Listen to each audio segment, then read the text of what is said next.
Welcome everyone. Another video about my new application. Just wanted to quickly show you. That's how it's gonna look like. This is gonna be called AI Fury. So you're gonna be creating behavior trees in that, and then I'm gonna be also providing the whole AI system for the Cryengine that will be driven by these behavior trees. So we're gonna start the new tree. We're gonna create the tree name. Let's call it, I don't know, leave or something like this. Doesn't matter really. So now what we're gonna do, we're gonna start from the root. Um, let's create some simple action that will, um, you know, tell our AI to actually, you know, kill the enemy or run away. Let's say something like this. So this is still prototype, it's not a full version. It's already working, although, a couple of bugs here and there. So I just have to fix this, and I think within 2 weeks it should be available on, I don't know where yet, but okay. So let's start some selector from the beginning. Let's call him, these names for the selectors and sequences will be only name for you, so you can recognize what this action does. So let's call it main, just for the beginning. Root is where the whole thing starts. Okay. So now let's see. We're gonna create sequence now. The sequence will be named kill enemy. It's not case sensitive or anything. This is just a name for yourself. Just so you can see what this action does in this area. So now we're gonna connect these two guys, and then we're gonna go from there. So what do we need what our AI needs when we want to kill the enemy? We want to see if the enemy is around, for example. So let's create new leaf. There are gonna be much more actions in the future. They all will be prepared in C++, so you're just gonna be creating those nodes, connecting them to each other, and everything will be fine. Cool, isn't it? So leaf, is enemy nearby? So that's what we're gonna check first. So yeah, is enemy nearby? Then we gotta check also. This is sequence. How sequences work is all of the things connected, all of its children have to return true for it to be true. Selector, at least one of these. I mean, one of them have to be. Otherwise, the other is gonna jump to the other child.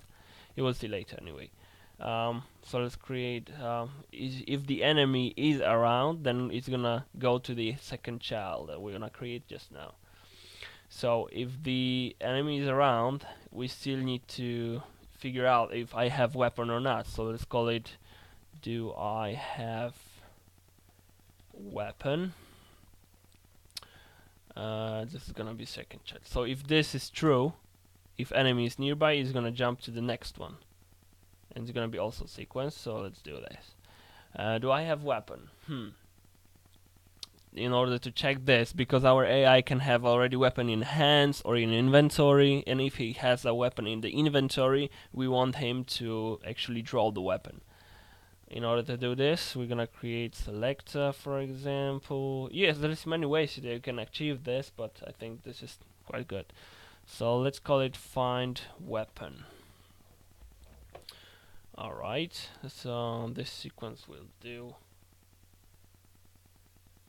Oh, it doesn't need to be sequenced even, it can be connected, I think. Yes, it could be connected right away. I fucked up. This doesn't have to be here. But anyways, it can be there. Doesn't matter. So, find weapon. So, in order to find weapon, we want to check if we have weapon in hands, right? Do I have weapon in hands? This is leaf already prepared for this in C++. So, it's gonna be just, just checking if the weapon is already in AI's hand, AI character hands. If it's true, then it's true, then it goes to the next one. But if it's not, if he doesn't have weapon in hands, what then? Then we're gonna create sequence. We're gonna call it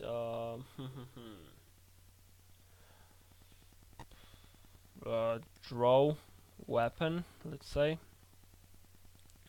It's gonna be child of it here, and the next I'm gonna create leaf. That will be do I have weapon in inventory? Connect it to this, and then draw it, obviously. It's pretty simple. So now what we got so far: kill the enemy. If enemy is around, then check if I have weapon. Find the weapon. If I have weapon in hands, then cool, go away, go further on the tree. But if I don't have weapon in hands, then get back into selector and choose the other child. Sequence, draw weapon. So do I have weapon in inventory? It's gonna check, iterate through the items in inventory and find the weapon. If he finds the weapon, then draw the weapon. Okay, so this returns true, this true, true, true. So sequence can jump to the next thing to do. So he's got weapon now. He's got weapon in the hands. So now he can check, do I have ammo actually, right? Because you can have a weapon, but it doesn't mean you're gonna have ammo in there. As I said, there's a couple bugs here and there, so gotta fix this before release. Okay, do I have ammo?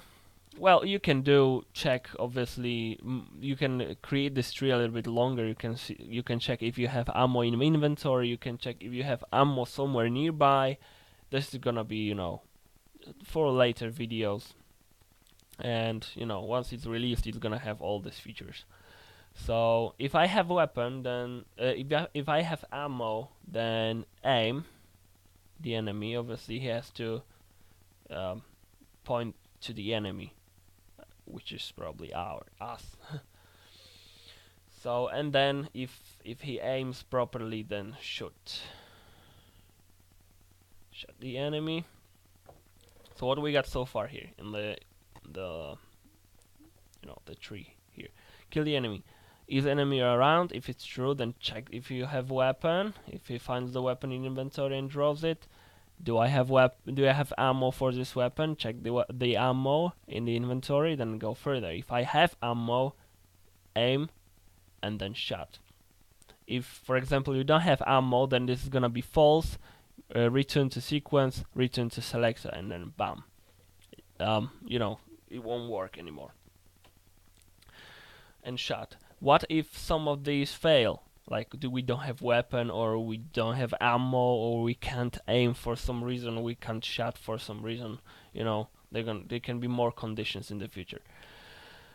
Well, the best way, probably you would want this AI character to actually run away, right? So you would go with this and say, hey man, you don't have weapon, you cannot protect yourself, which means you would eventually run away. Something like this, I think it's pretty simple, and it's still a lot of bugs that it set. So you save and export, and after that, this is gonna be assigned to your character, and you can obviously, play around with this in Cryengine. Let's zoom it out a little bit. So that's how it looks like. As I said, a couple of things have to be changed. As you can see, these labels are not in the middle now, and blah blah blah. That's some little bullshit here and there, but I hope you like it. Let me know what do you think I should change and stuff. Yeah, and see you in the next video probably.